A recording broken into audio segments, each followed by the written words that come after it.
Welcome back to another deep dive.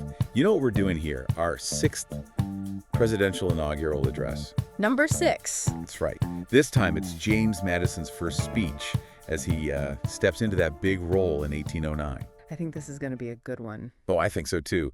And we've got some really great analysis from Dr. Jareau Almeyda to guide us through it. And he actually holds a PhD in information systems too. Wow. Yeah, his dissertation was on the impact of COVID lockdowns on teachers. Interesting. Yeah, he used some pretty high-tech linguistic tools to analyze that whole situation. Well, that definitely ties into what we're doing here, analyzing language and speeches. Absolutely. Hmm. All right, well, let's jump right into Madison's speech and see what makes it unique, how it reflects the times and what echoes through to our world today. Yeah, sounds good. I'm ready. Okay, so first things first. This speech is remarkably concise. Well, we're talking only 21 sentences across 7 paragraphs. Wow, that's pretty short. It's actually half the sentence count of Jefferson's inaugural address. Huh. You wouldn't think that brevity would allow for much substance, but I guess Madison found a way. He did. He really packed it in there, especially in one particular sentence that Dr. Almeyda pointed out. Oh, you mean that massive 373-word sentence? That's the one. That's longer than some entire inaugural addresses we've looked at. I know, it's incredible. And that's where he lays out his entire policy vision. It's classic Madison, meticulous, thorough, and maybe a little bit intimidating to unpack. Well, luckily we have Dr. Almeyda's analysis to help us out, and he highlights this interesting sense of optimism and confidence that really permeates the whole speech. Yeah, especially when Madison's talking about the nation's prosperity. Right, but remember, this speech was given during a pretty tense time internationally. Oh, absolutely. The Napoleonic Wars were raging in Europe, and the U.S. was dealing with the aftermath of Jefferson's Embargo Act. Yeah, that didn't go over so well, did it? Not really. It shut down American trade with foreign nations to try and pressure Britain and France into respecting American neutrality. And how did that work out? Well, it ended up hurting the American economy more than anything else. Ouch. So Madison was stepping into some pretty challenging circumstances. He was, and that makes his upbeat tone in the speech even more interesting. Yeah, you're right. He's acknowledging the difficulties, but choosing to focus on the nation's resilience and potential. Almost like he's trying to project strength and unity to the rest of the world. Exactly, setting the tone for his presidency, one focused on diplomacy and belief in America's ability to handle these complex situations on the world stage. And speaking of diplomacy, Dr. Almeyda made this fascinating connection between Madison's focus on neutral rights and international commerce and some of the trade disputes we see happening today. Really, it's like history repeating itself. It is. Are trade wars a modern invention, or just this recurring pattern in human history? That's a great question, and I think Madison would have been fascinated by that too. He really understood the importance of economic stability and how interconnected different nations are. Well, yeah, I mean, he helped shape the Constitution, which set up a strong federal government to regulate commerce and engage in foreign relations. That's right. So we've got this interesting blend of optimism and pragmatism, a focus on diplomacy during global turmoil, and these clear echoes of modern-day challenges. But there's something else Dr. Almeyda points out about this speech. It's how it reflects Madison's scholarly background in a way that we haven't seen in previous inaugural addresses. You mean how it's not exactly a folksy fireside chat? Not at all. No. His vocabulary is way more sophisticated, and his sentences, well, we've already talked about that one monster sentence. Right, he was clearly speaking to a more educated audience, probably fellow politicians and intellectuals, and he's not shying away from complex ideas. But even with all that complexity, there's still a real clarity of purpose in the speech. Yeah, that's what makes it so compelling. It's a testament to Madison's ability to articulate his vision for the nation while also dealing with the realities of a world that was changing really rapidly back then. Okay, before we get too deep into all this, remember, this is just the first part of our deep dive into Madison's speech. Right, we've only just begun to explore all the fascinating insights that it holds. So, as I was looking through Dr. Almeyda's analysis, one thing that really struck me was how he connects Madison's words to some of those issues, those big questions we're still grappling with today. Oh, yeah, like what? Well, for example, public debt and taxes. Oh, yeah, those never seem to go away. I know, right? They were just as hot back in 1809 as they are now. It's crazy how some things never change. Dr. Almeyda actually points out this one passage where Madison talks about going from, a time of prosperity to one of difficulty. And it sounds eerily similar to our own economic cycles, booms and busts and all that. That's so true. And don't forget, Madison was dealing with the fallout from the Embargo Act. Oh, right, which totally messed up American trade and left the country in kind of a financial mess. Exactly. Yeah. So his words about balancing spending and revenue have this extra layer of relevance. Totally. It's like he was walking a tightrope, trying to steer the nation through these choppy economic waters while also trying to stand up for American interests around the world. It's a tough balancing act and one that I think a lot of modern leaders can relate to. Absolutely. But it's not just about economics either. Dr. Almeida also points out this tension between state and federal power.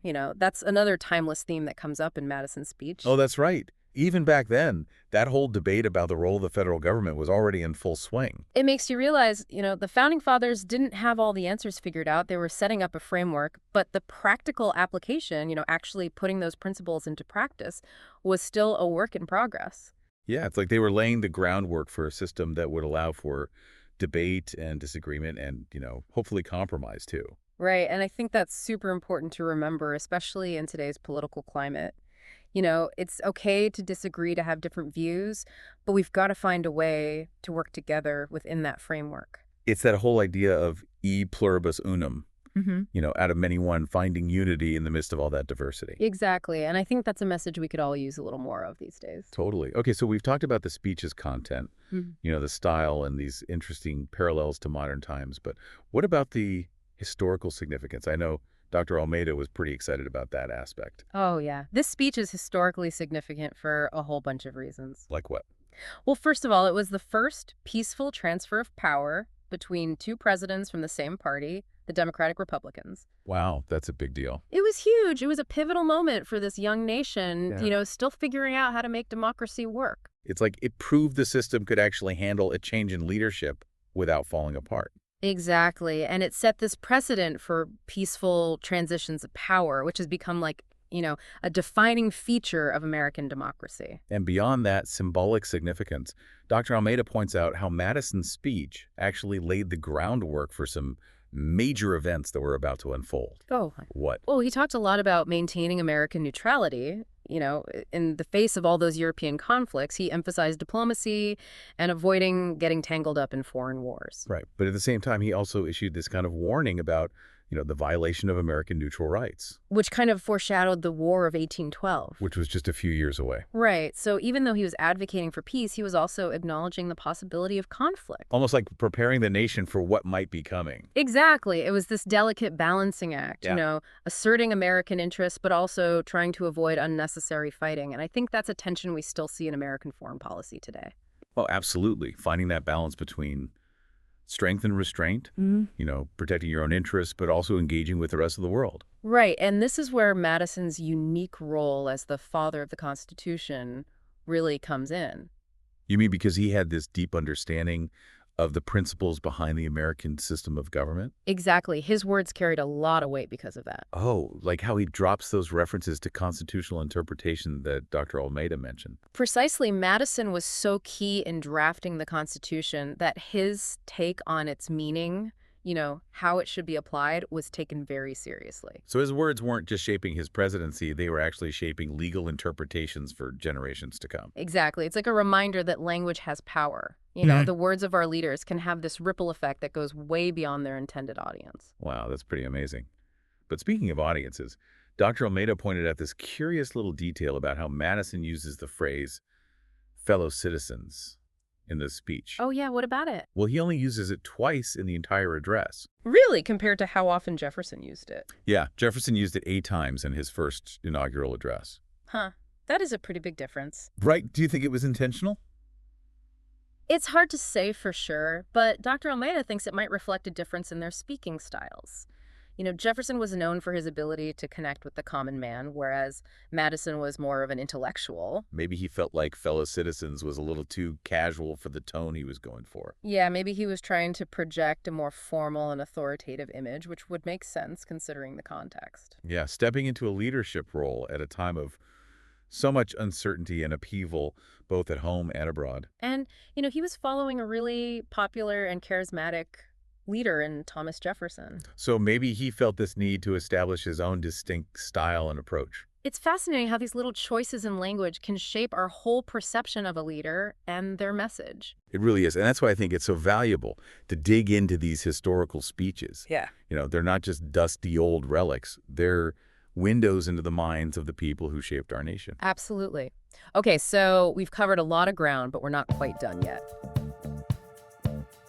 Let's take a quick break. Want to equip your child with the skills of top global consultants? Don't let them fall behind. Raising Tomorrow's Leaders, The Consultant's Mindset by Dr. Jareau Almeyda is your guide to fostering essential skills in your children for their lifelong success. Available now on Amazon. Okay, we're back for the final part of our deep dive into James Madison's first inaugural address. And this is where we get to really dig into Dr. Almeyda's analysis. He's pulled up these subtle threads of meaning that run through the whole speech. Yeah, it's like he's taken this old document and shown us how it's still relevant to us today. Yeah. Talking about leadership and diplomacy and the role of government, all that stuff. Exactly. So one thing he points out is this idea of public good that keeps coming up in Madison's speech. Oh, interesting. Yeah, it's not just about, individual rights and freedoms. It's about this bigger responsibility to the community, to the nation as a whole. Right. That makes sense, especially at a time when we often put so much emphasis on individualism. Exactly. And Dr. Almeyda connects this back to Madison's role as the father of the Constitution. Yeah. That document's all about finding balance. Balancing what? Well, balancing the powers of different branches of government, balancing individual rights with the needs of the state, all of that. So Madison is basically putting those principles into action in his speech. He's not just talking about them, he's embodying them. That's pretty powerful. It is, and I think that's what makes his message so strong. It's not just empty words. It comes from this deep understanding of, the ideas behind American democracy. Right. Okay, so we've got this theme of public good and the balance between individual liberty and collective responsibility. But Dr. Almeyda also picks up on something else. Oh, what's that? This sense of caution, almost like a warning about factionalism and division. Oh, wow. Yeah, that makes sense. Remember, Madison was writing at a time when the two-party system was just starting to emerge. And he was worried about political parties becoming too powerful and divisive. It's like he's predicting some of the challenges we're facing today with, political polarization and all that. It's amazing how these themes from the past can feel so relevant to what's happening right now. Absolutely. And Dr. Almeyda doesn't shy away from making those connections. He even suggests that Madison's focus on unity and compromise, that might offer some guidance for how we deal with political divisions today. Yeah, like he's saying, hey, we've been here before, we've faced this kind of stuff before, and we've found a way to work through it. That's a hopeful message, especially when things feel so uncertain and divided. It is. It reminds us that even when things are tough, there's always a chance to find common ground, and build something better together. That's a great way to put it and a powerful message to end on. It really is. It reminds us that even though times change, some things stay important for a healthy democracy, like unity, compromise, and a commitment to the common good. Those are the ideas Madison was all about in this speech, and they're ideas we can all learn from today. Well said, and that's a wrap in our deep dive into James Madison's first inaugural address. We hope you found it insightful. We sure did. Be sure to check out Dr. Almeyda's work if you want to learn more. And until next time, keep exploring, keep learning, and keep those deep dives going.